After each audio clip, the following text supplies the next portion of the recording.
John chapter 2, verse 23. Now, when he was in Jerusalem at the Passover Feast, many believed in his name when they saw the signs that he was doing.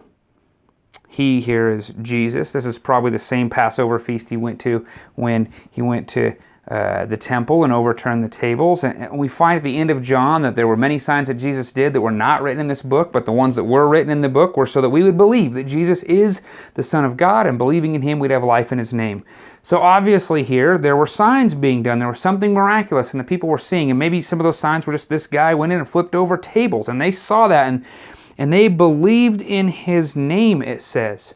However, I think we're going to learn here very shortly that maybe this belief was spurious. It wasn't genuine or authentic. And we see elsewhere where many, many people came for the signs, but when Jesus spoke about what life as a Christian was to be and what faith was to be, they walked away from him. And we find that all these masses and these many people, Jesus is moving away from that group because he knows what is in them.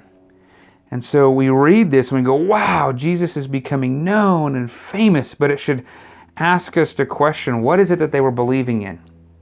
That Jesus was who he said he was, or they were believing that he was something neat because he could do signs and wonders?